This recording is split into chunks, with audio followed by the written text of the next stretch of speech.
तो नमस्ते प्रणाम। हमारे यूट्यूब चैनल में सभी भाई बहन का स्वागत है। मैं एक गणेश जी का भजन गीत सुनाने चल रही हूँ। पूजन गीत कैसा लगेगा आप लोग कमेंट करके लाइक करके बताइएगा, भर भर के प्यार दीजिए हमारे पांडे लोकगीत चैनल पर। सभी लोग आइए, देखिए, कमेंट और लाइक करिए। आसन सहित चले यह गजानन हमारी पूजनिया में। आसन सहित चली यह गजानन हमारी पूजनिया में।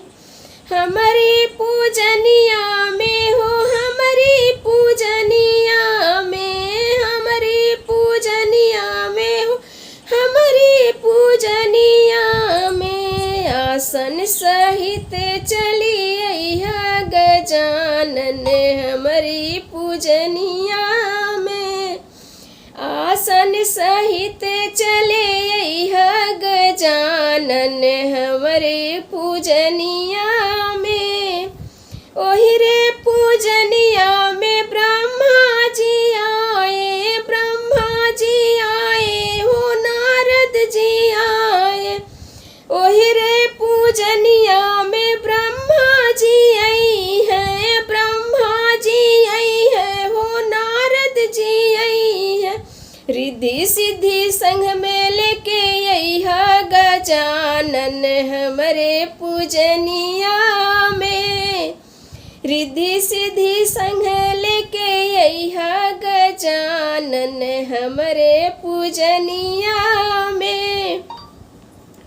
आसन सहित चली यह गजानन हमारे पूजनिया में।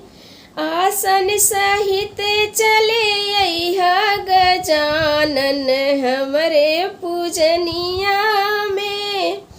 ओहि रे पूजनिया में विष्णु जी आई है, विष्णु जी आई है, शेषनाथ जी आई है। ओहि रे पूजनिया में विष्णु जी आई है, विष्णु जी आई है, शेषनाथ जी आई है। लक्ष्मी के संग लेके यह गजानन हमारे पूजनिया में। लक्ष्मी के संग लेके यह गजानन हमारे पूजनिया में। आसन सहित चले यह गजानन हमारे पूजनिया में। आसन सहित चले यह गजानन हमारे पूजनिया में। ओहि रे पूजनिया में भोले जी आई है, भोले जी आई है हो, कार्तिक जी आई है। ओहि रे पूजनिया में भोले जी आई है, भोले जी आई है, कार्तिक जी आई है। गौरा के संग लेके यह गजानन हमारे पूजनिया में।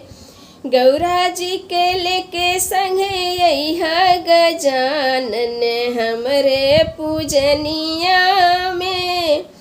आसन सहित चली यह गजानन हमारे पूजनिया में।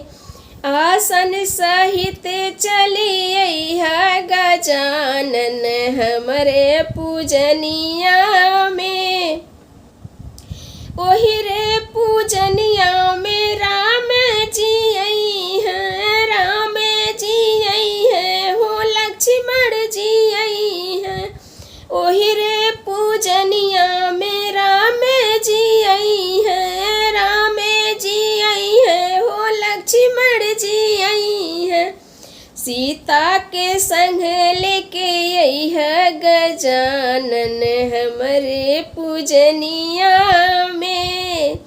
सीता के संग लेके यह गजानन हमारे पूजनिया में। आसन सहित चलिए गजानन हमरे पूजनिया में। आसन सहित चलिए गजानन हमरे पूजनिया में। ओहिरे पूजनिया में चंदा जी आई है, चंदा जी आई है हो, सूरज जी आई है, चंदा जी आई है हो, चंदा जी आई है, सूरज जी आई है।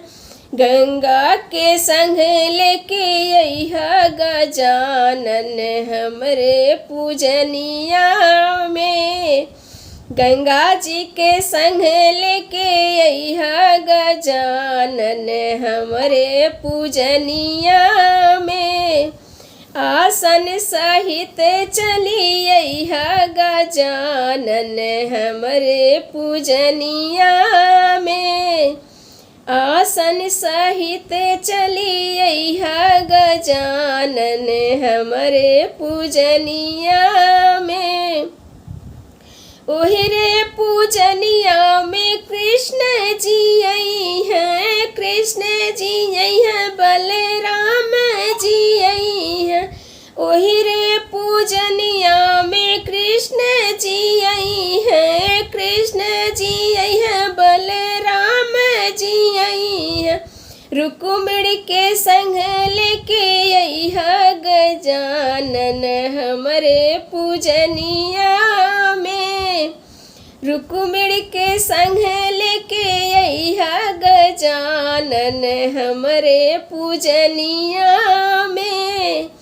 आसन सहित चली आई है गजानन हमरे पूजनिया में।